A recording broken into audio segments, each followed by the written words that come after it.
Good day guys, how you going? Today's video, this one's not part of the car driving license series, so if that's what you were here for, sorry, feel free to leave. More on that coming soon. I just want to share something interesting from my life that I was up to this last weekend. Yeah, that's right. But I think that's the human stories that there's so much luck and variables in it. So, yeah, look, I'm just happy that we.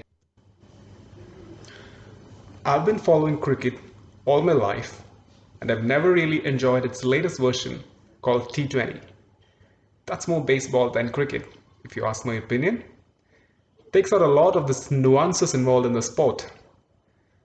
Call me a relic, but I love Test cricket. I'm not here to argue the case of Test cricket versus short formats, because I know a lot of you would be salivating at the thought of the IPL, closely following the Big Bash League, and the rest of the circus around the world. Good on you. Let me just state, it's a personal opinion, and I prefer Test match cricket. The real cricket.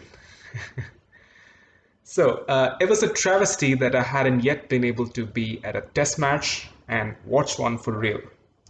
The city that I used to live in did not have a test standard stadium, so I never really had the chance. Well, that's not the case while I'm here at Sydney. So the first opportunity to be at the hallowed Sydney Cricket Ground for the New Year's test, and I pounced on it.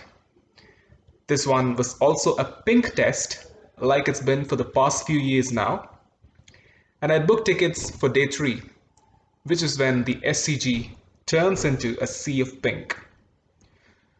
For those of you who aren't aware, this is done in honor of the late Jane McGrath, Glenn McGrath's wife, who had succumbed to breast cancer in 2008. The foundation tries to increase breast health awareness and raise money to place McGrath breast care nurses in communities across Australia.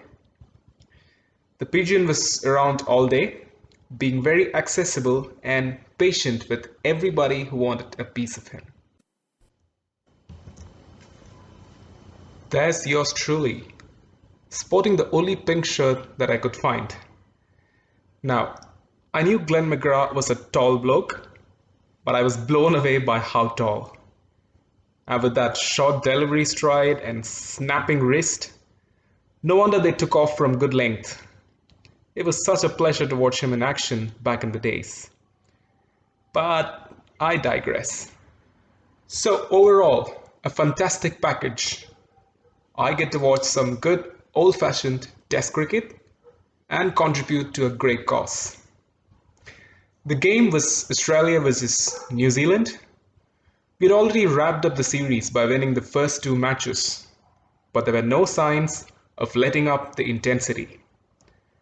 I got to see our great bowlers in action: Mitchell Starc, Pat Cummins, James Pattinson, and of course, the GOAT, Nathan Lyon. The crowd kept going, "Nice, Gary," whenever he bet the bat. As it turned out, Gary picked up 5 wickets, and the Kiwis were bowled out, still trailing by 200 plus runs.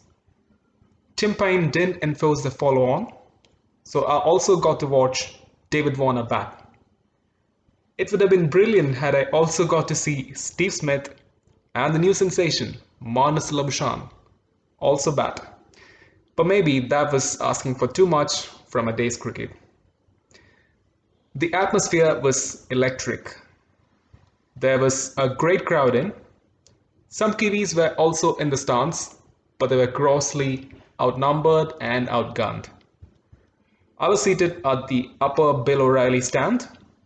I found it almost impossible to spot the ball coming out of the Aussie Pacers' hands. The replay screen helped. But that's not the point. Soaking in the atmosphere was the agenda for the day. There was a huge buzz around. The overpriced beer kept flowing, and so did a lot of junk food. Meat pies, hot chips, sausage rolls, etc. I went easy on the beer after lunch as I had to drive back home. RBT, anytime, anywhere, as they say. So, all in all, it was a wonderful day. Next item on my cricketing bucket list, day one for a Boxing Day test at the S.C.G. Let's see how that one goes. I'll see you guys on the next video. Take care, guys. Cheers.